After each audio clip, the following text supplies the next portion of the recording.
Actually, the leap of faith, to give it the memorable name that Soren Kierkegaard bestowed upon it, is an imposture. As he himself pointed out, it is not a leap that can be made once and for all. It is a leap that has to go on and on being performed in spite of mounting evidence to the contrary. This effort is actually too much for the human mind and leads to delusions and manias. Religion understands perfectly well that the leap is subject to sharply diminishing returns, which is why it often doesn't in fact rely on faith at all, but instead corrupts faith and insults reason.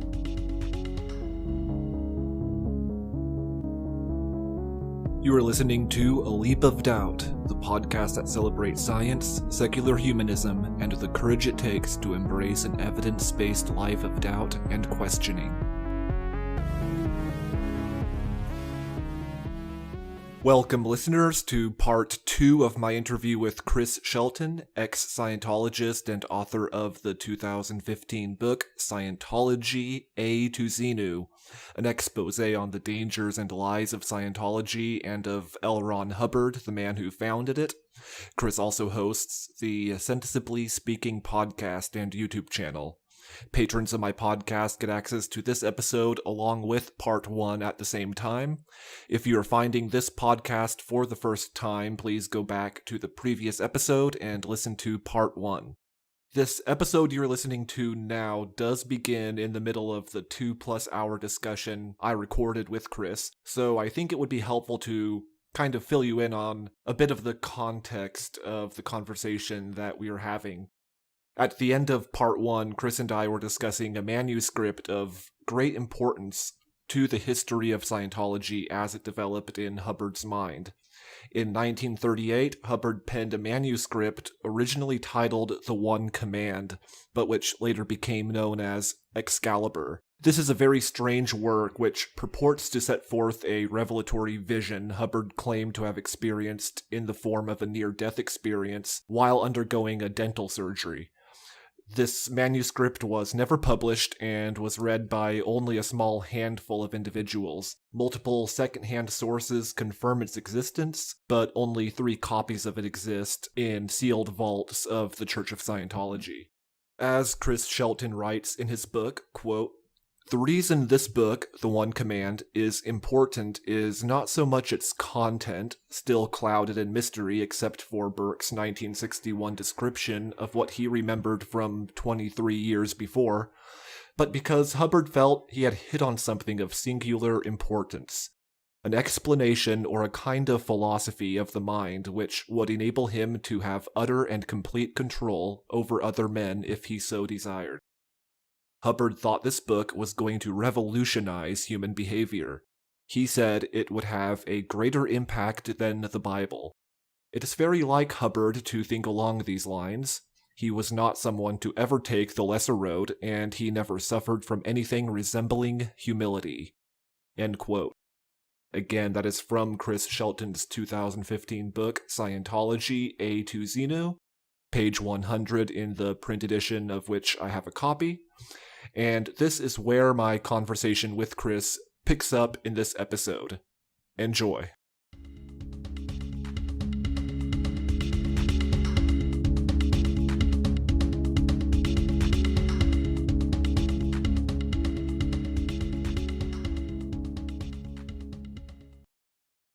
I see some connection possibly there between that and the claims that the Church of Scientology makes about the upper levels of the operating thetans being too powerful to, if somebody lower on the bridge to total freedom were to accidentally access the higher knowledge at a higher level they hadn't reached yet, they could possibly literally die. Yes. Hubbard used that same trope again of the it's so powerful it'll kill you kind of information, right? And this is not, it's not like this hasn't been used in stories, but Hubbard claimed it was real. And he said that in 1967, because very few people were familiar with the Excalibur mythology. He had spoken about it here and there, but it wasn't a big deal in Scientology particularly. It was one of sort of the minutia of Scientology. You would have heard about it maybe in a lecture, but that was about it. Well, in 1967, L. Ron Hubbard comes up with this Xenu narrative. And this was a whole new we really thing. need to talk about this. Yes, well, and I'm happy to do so.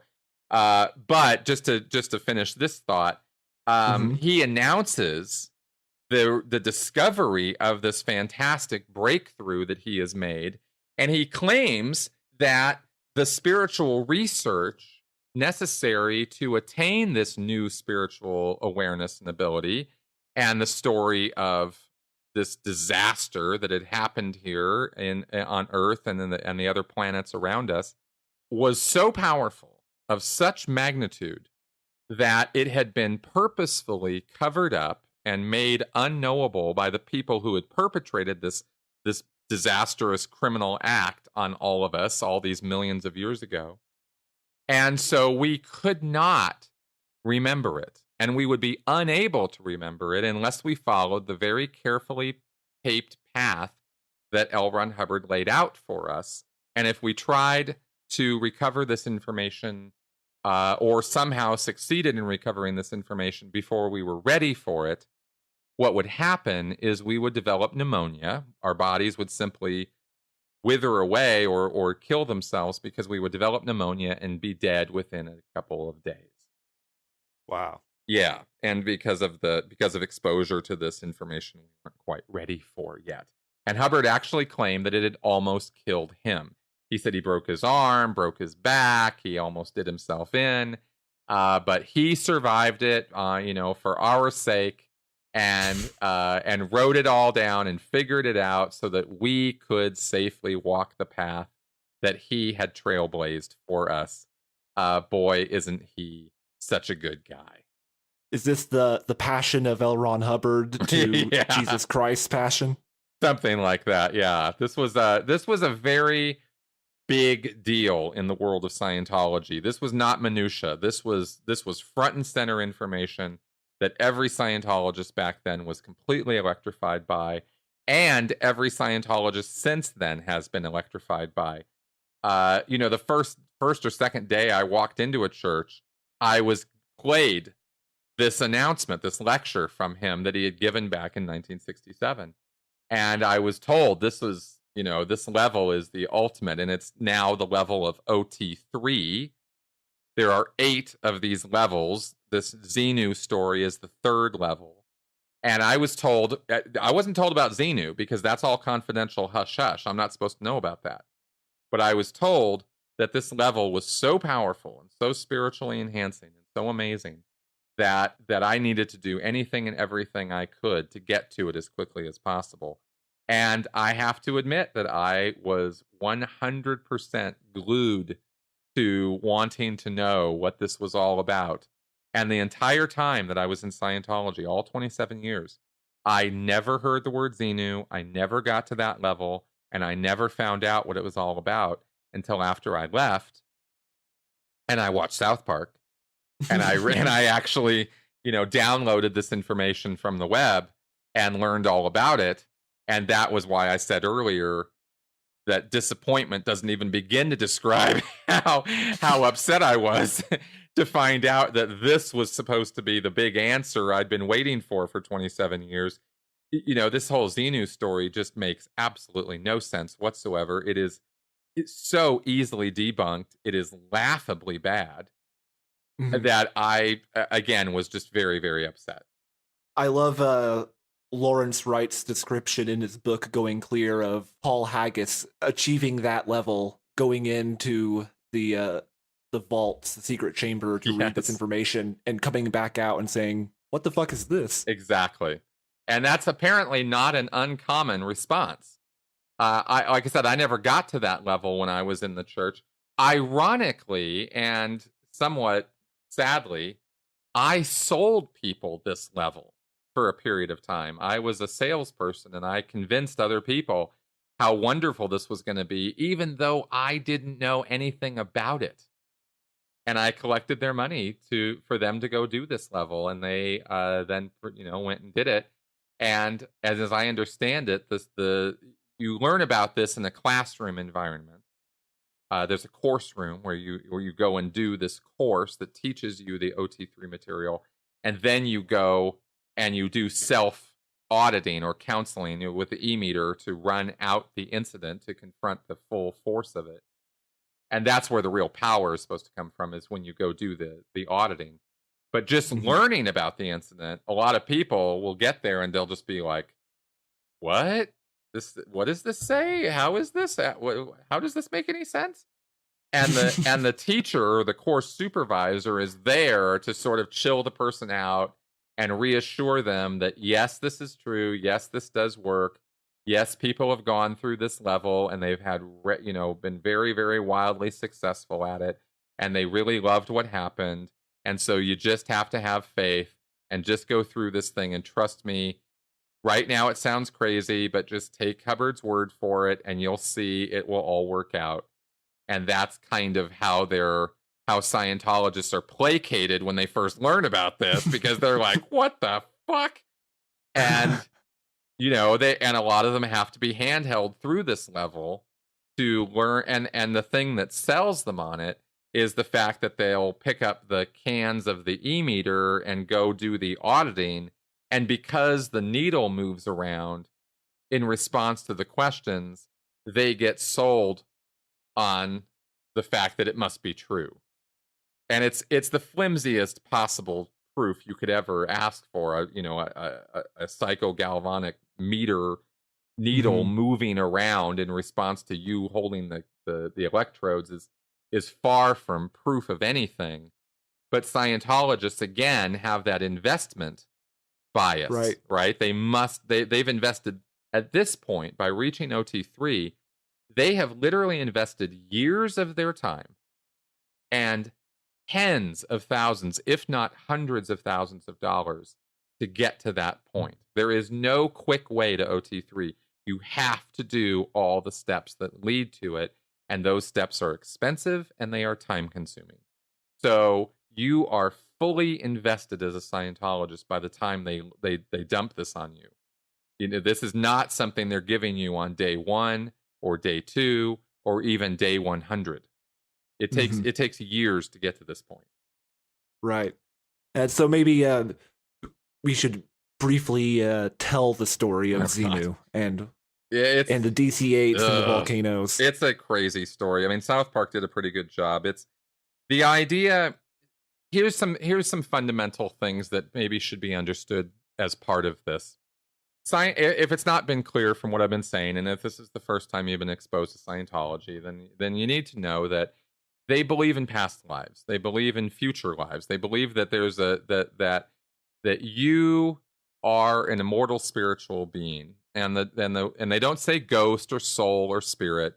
They use the word thetan, which comes from the Greek letter theta. And Hubbard chose this because it sounded kind of scientific and mathematical, but really it's just another word that means spirit.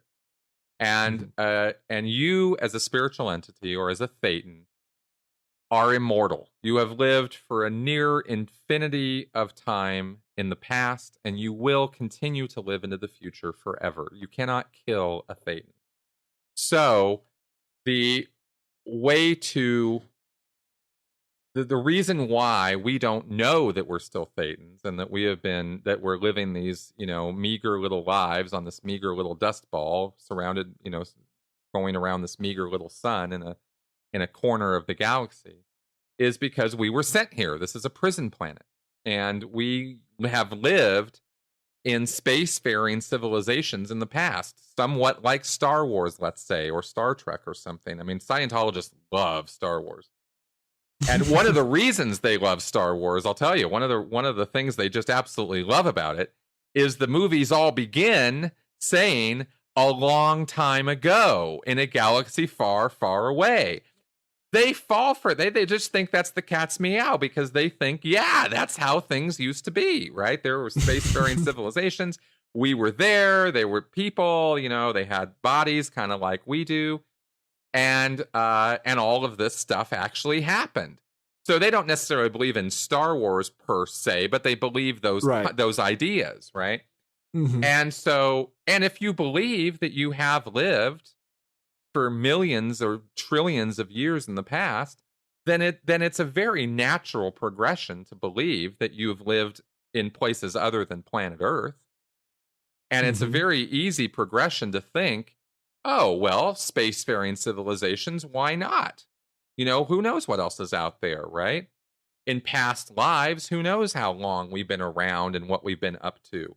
So it's not, you know, it's a slow series of sales jobs that are being done on you here. You see, it's not just all dumped on you all at once. So it's not beyond the you know, it's not a huge leap of logic to fall into this kind of thinking. Once you accept one thing, the next thing is much easier to accept. So Hubbard said very early on in Scientology, back in the 1950s, he was doing quote unquote spiritual research into the recalls of past lives. And this is what Scientology was all based on. And he found, or claimed to find, all kinds of things being done to thetans over the years. Because the idea being that if you want to control populations, you have to, and you got a bunch of thetans who know that they're immortal spiritual beings, well, you can't threaten to kill them. You can't threaten to kill their bodies because they just go, well, I'm just going to get another body. Bodies are a dime a dozen. I don't care about these, right? So how do you bring these spiritual entities that have, you know, all this ability down in size and stature, and how do you control them in the first place? Well, if you can make them forget their past lives, if you can make them forget that they're anything other than a body, that they aren't even spiritual entities, then you have a very malleable, controllable population.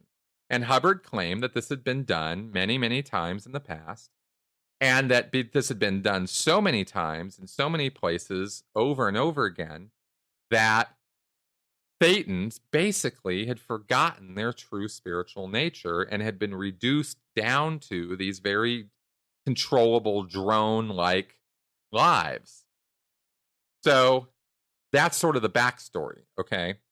So then he says, you know, 76 million or trillion years ago, I forget which one, but he says, you know, all these years ago, many millions of years ago, he says in this sector of the galaxy, he says that, you know, if you look at the North Star, there's planets circling that star, and he refers to one of these, he says there's 13 stars with these planets around them. Earth is one of them. And back then, 76 trillion years ago or whatever it was, he says that, I think it's million. He says that Earth was called Tegiak, and it was part of a confederation of planets. There were 13 suns and these planets, and they were all under one government. And this was ruled, I believe, he also makes reference in other places to Markab, the Markabian Confederation. Or confederacy. And this group of planets was ruled by a guy named Xenu, who also might have been called Zemu with an M. There's Xenu or Zemu, either way. Bad guy, kind of tyrannical Napoleon type, really bad guy. And he decided that there was a problem with overpopulation. This is the story, right? Right. Apparently, back then, life was a little different. It was similar to how we are now. Hubbard describes it as they had cars and fire trucks and airplanes and sort of fedora hats and business suits, and they had spacefaring. You know, they had spaceships, but the civilization kind of looked a lot like, well, ironically, a lot like 1950s or 1960s Earth. And of course, Hubbard comes up with this story in the 1960s, right? And he says this was the height of their civilization and whatnot. But he said one of the key differences back then is that people lived very long lives. This idea of only having a lifespan of 70 to 80 years, no, they lived much, much, much longer. Bodies didn't just disintegrate and die as quickly as they do now. So people were reproducing, and they had some awareness of their spiritual nature, but not totally. They still thought they were tied into their bodies, and that their bodies were important. So they would live their lives, reproduce, keep going, and so there were billions and billions of people all through it, scattered around these 13 planets, or these 13 systems. And so overpopulation was this huge problem. And, why they couldn't solve this problem by, say, finding some more planets to live on. Yeah, apparently that didn't work out, right? And so apparently Xenu, in his infinite wisdom, decided that the solution to this overpopulation problem was literally mass genocide. And he, through some kind of machinations, which, and again, I don't even really want to get into all the details of it because it is so ridiculous. Right. But okay, here's an example of how ridiculous this is.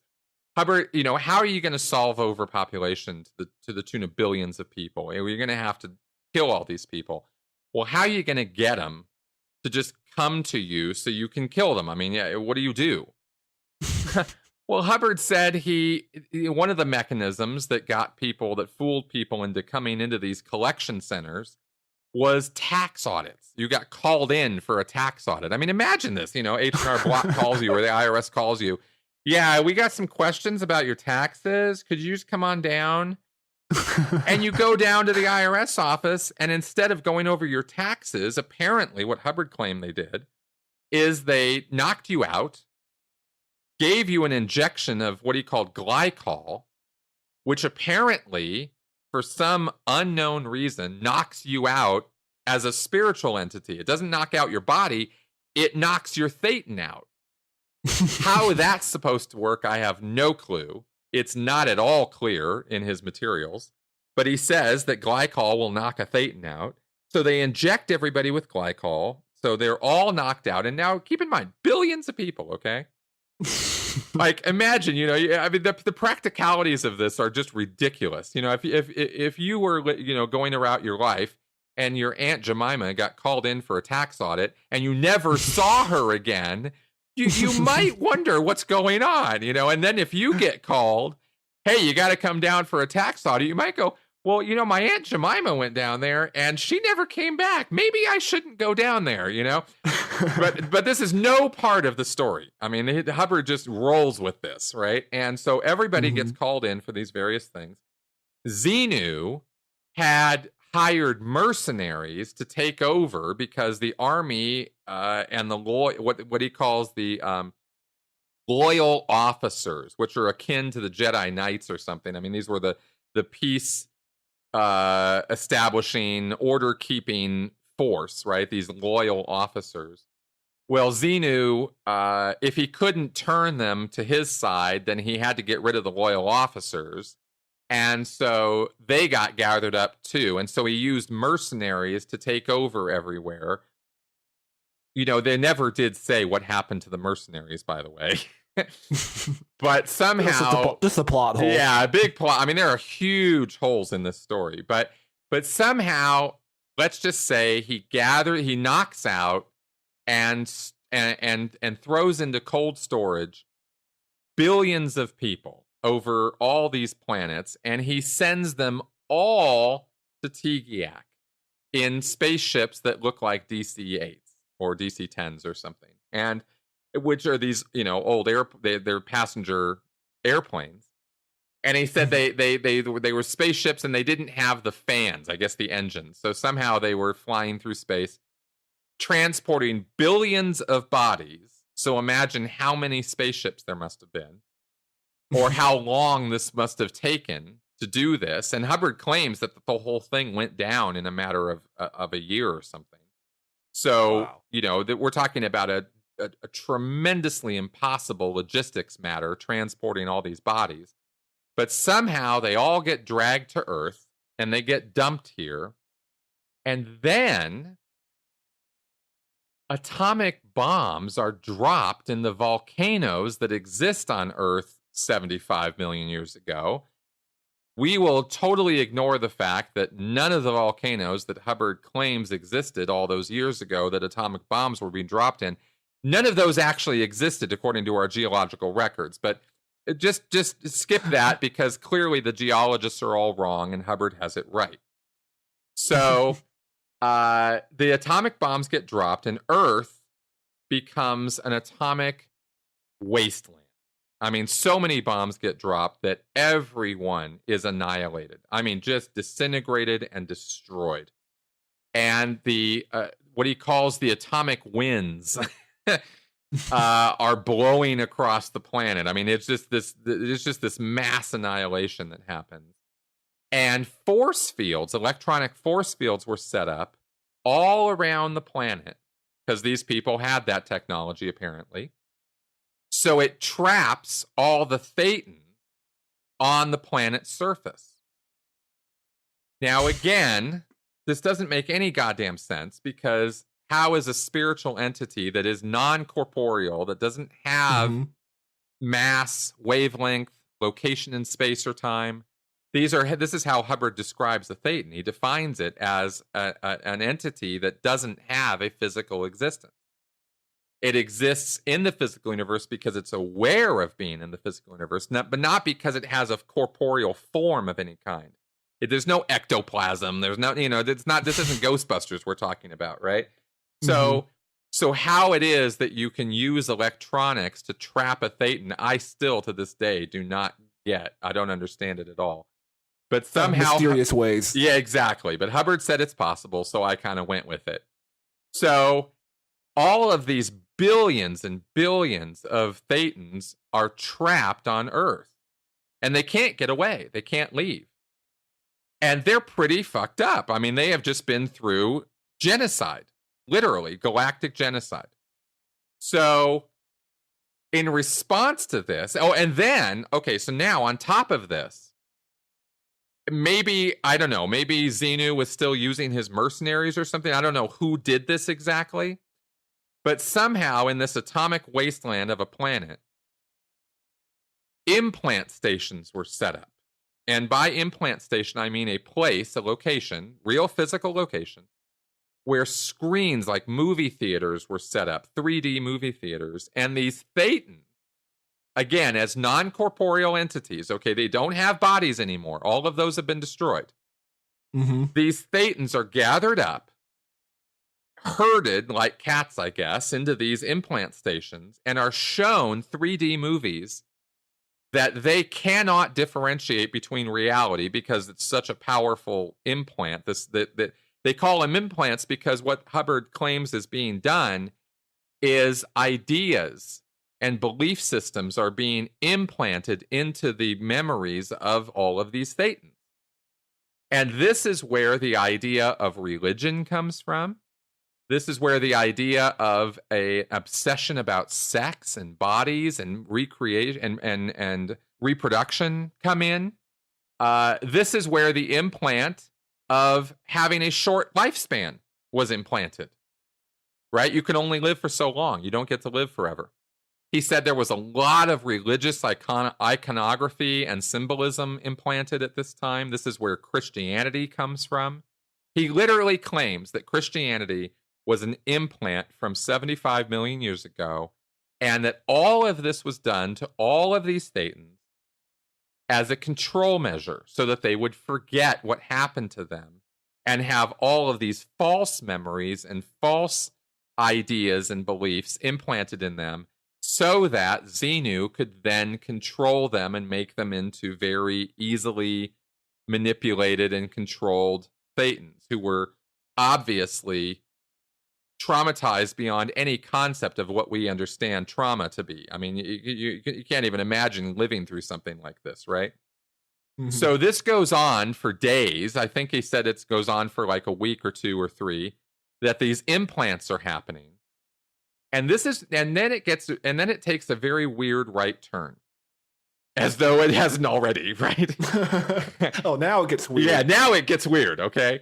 So then, in response to this extremely traumatic experience, most of these thetans a vast majority of them, are so traumatized by this, are so overwhelmed by what they have experienced, that they basically go into a comatose state. They just shut down, and they are so overwhelmed that the response to this is that they group together in clusters, and they kind of go into an unconscious state. And the one thetan, maybe in a cluster, who still is able to maintain some semblance of rationality or reason or thinking, or who doesn't respond in this overwhelmed fashion, accumulates these clusters of thetans to himself. And again, it's kind of hard to think with, because these are supposed to be non-physical beings, right? But somehow they're clustering together. And the clustering somehow has a physical form to it, okay? And again, don't ask me how, okay? This is there's so much stuff you just have to take on faith here. Just got to roll with it. You just got to roll with it. I'm serious. I know it's crazy and it sounds nuts. And this is why so many people who get to this level struggle through it, right? But somehow these thetans have clustered together, and they are left there on Earth. And Xenu, apparently, there were enough loyal officers left around who hadn't been, absconded with or murdered or killed or destroyed, that they take Xenu out and they trap him. They take him and they stick him on a planet, and it's not clear that it's Earth. I think it's another planet. It might be Earth. But they put him in an electronic cage from which he cannot escape, and he is left there for all of eternity to suffer in prison for his crimes. Okay, so Xenu, within like 7 years of this whole thing going down, they tracked him down, caught him, and threw his ass in jail, and he's been there ever since, and he's never coming out, because Hubbard claims that the prison they put him in has an infinite battery that will never die. So Xenu is no more. Although theoretically, we could find him. He has some physical location somewhere in the universe, and apparently fairly close by. So who knows? Maybe someday we'll find him. But he's gone. And the entire Markabian civilization that he was ruling over, this entire cluster of the Galactic Confederacy, this just all falls apart. And everything here in this sector of the universe, ever since this horrible, horrible incident happened, it's just been a wasteland here. And everybody just kind of avoids this place now. Everybody else outside of all of this, right? So that's why we don't get visitations from aliens all the time, right? So makes sense. Yeah, that's the explanation. So now this clustering happens, going back to Earth now. Earth is a wasteland. It takes millions of years for the radiation to die down, for life to begin to evolve again on this planet. Now, keep in mind, there is zero geological evidence of any of this having gone down, right?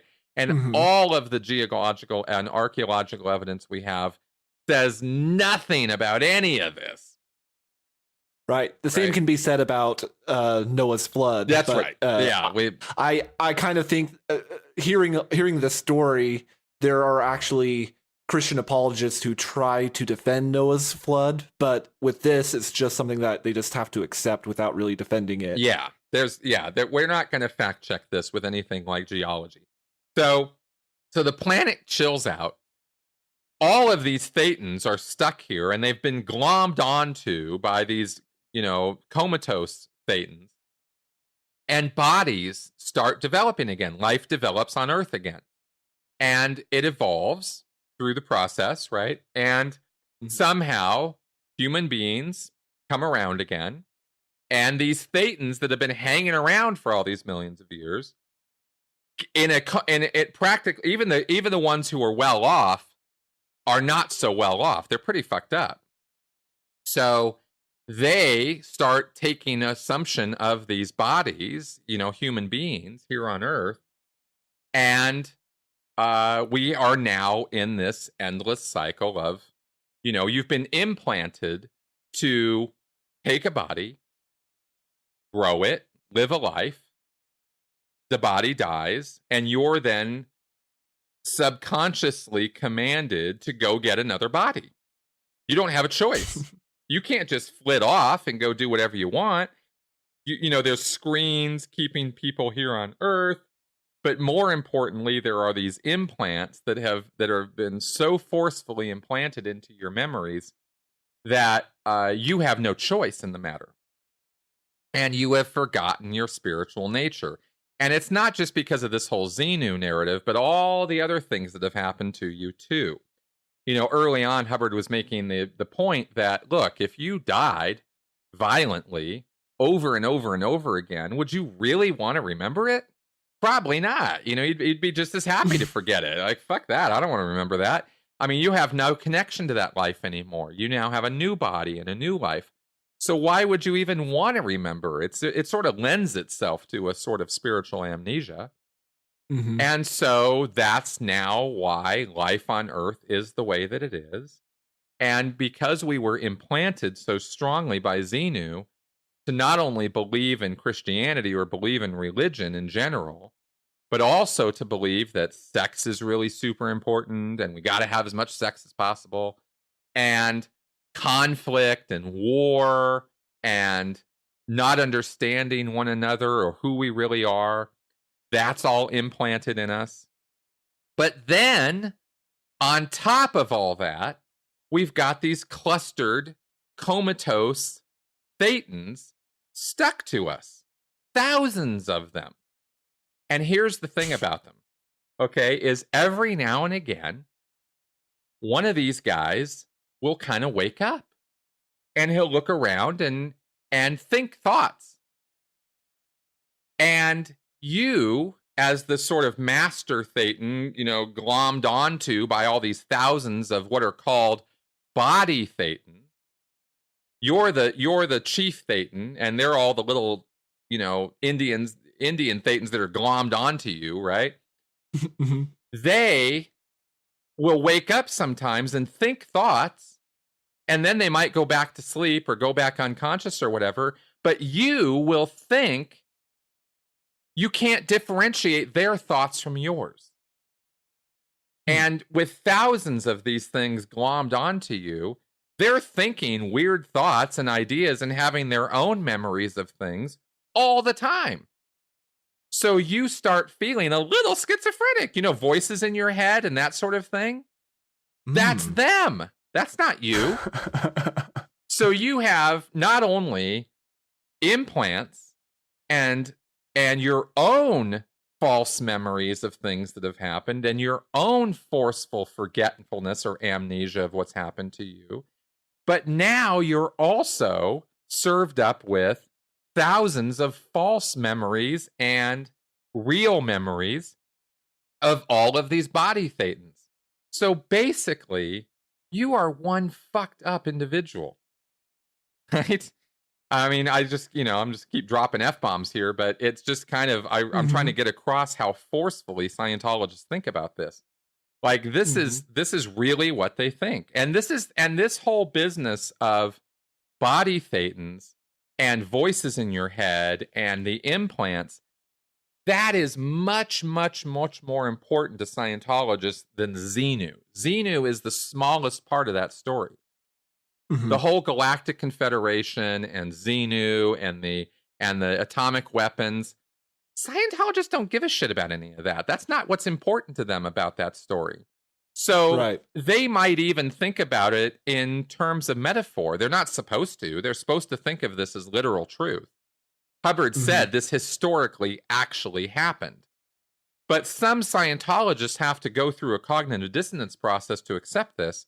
And so sometimes they might think that Hubbard is talking in metaphor here, but they truly believe in the body thetans because they think that these clustered comatose thetans are the cause of all of their problems.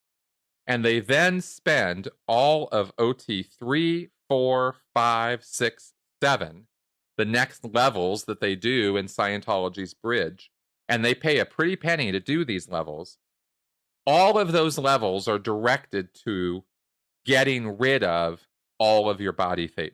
And it takes years of Scientology solo processing, because you sit in a room by yourself and do this, where you're supposed to telepathically contact each one of these entities one at a time, wake them up, and send them on their way.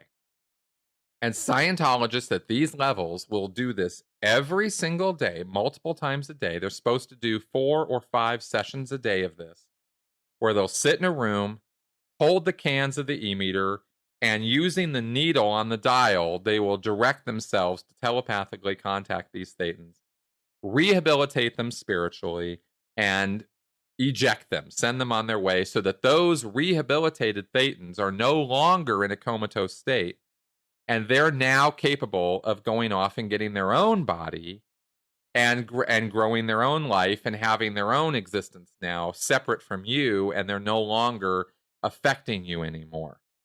And so you're theoretically doing an amazingly good deed by rehabilitating all these thousands of comatose, practically dead thetans who've been glommed onto you for millions of years. And supposedly through this process, you become more and more you, and more sure of who you are, because you're no longer confused about these comatose thetans being you. They're not you. You're you, right? You're just one individual thetan. And the more of these body thetans you release away from you, the more pure you are, so to speak, as you. And so therefore, that's supposed to result in you having a more certain view of yourself and your relationship with others and your life, because you're more and more just you. You see what I'm saying? And that's the big miraculous, everything we just talked about here, that's the big miracle of Scientology. And this is why, if you can imagine thinking that every single person in the world is in this position of having these thousands of body thetans attached to them, and they don't even know it, they have no awareness of it, they have no memory of it, and they have no possibility of remembering it, because it was implanted so strongly in them that they must forget, because if they remember any part of it, they're going to get pneumonia and they're going to die, remember. So this is why Scientologists think that they have this is the most sacred lore Scientology has to offer. And so, yeah, it might be hard to accept, but once you do accept it, you go, well, now I know something no one else knows. And that's the same kind of appeal that conspiracy theorists yes, feel. It's exactly the same. Sacred lore is one of the key components of any destructive cult. And make no mistake, the conspiracy theorists are a borderline destructive cult all in themselves. The only thing they lack is a central leadership. But the mechanisms of cult thinking are there in 9/11 truthers and conspiracy theorists. So when you add a cult leader into the mix, it just becomes 10,000 times worse. So that secret knowledge is something that actually keeps Scientologists together and thinking that there's something special and different and unique and better than everybody else. And this is one of the reasons why they're so fervent. You know, the Scientologists who choose to believe this become quite fervent about it. And now you can understand sort of why. It's like I said, all of this is completely ridiculous. It falls apart immediately when you fact check any of it. It's not going to be a major motion picture by J.J. Abrams anytime soon. Well, you want to know something really crazy? What's that? L. Ron Hubbard wrote a screenplay for a movie that lays all of this out. That would have been hilarious to see. It's called Revolt in the Stars. You can look it up. And they actually tried to get it made into a movie. And this was after the success of Star Wars. L. Ron Hubbard watched Star Wars in 1977 when it came out, and he said, I can do this better. And he wrote a screenplay for Revolt in the Stars, and it lays out all of this. I think, I don't know how much of the spiritual component is in the movie. I haven't actually sat down and read the entire screenplay. I'm told it is horrifically bad. But the story of Xenu and the revolt and all of that is in this screenplay. And Hubbard tried to sell this in Hollywood. It obviously didn't sell any more than Excalibur did. And they actually engaged in fundraising. I think they raised $1 million or $2 million in order to try to back the movie and make it happen. And it was just it just failed miserably as a project and never got off the ground. But I not too many people know about that, so I thought it would, since you said that, I thought that might fit in. Yeah, that would be so much better than Passion of the Christ, I think. That would be hilariously bad and fun to watch. Yeah. So kind of wrapping up and getting towards the end, and to some of the important stuff. You call Scientology a destructive cult, and you're actually very careful with that definition and that terminology. So how does Scientology fit the bill, and is Scientology a religion? Right. Okay. Yeah, this is actually the important part about this whole subject. A destructive cult has specific characteristics. One of them being that it sort of indoctrinates into an us versus them mentality, where the group is all and the people who are not part of the group are really nothing, except potential members who need to become part of the group, because the only way that everybody's going to survive is to become part of the group. This is all destructive cults. They're all like this in some fashion or another. It usually has a central leader or leadership on which all authority rests and all truth comes from. And anybody who contradicts the leader or leadership is banned or kicked out or otherwise compelled to toe the line with the central authority. There is no questioning of that.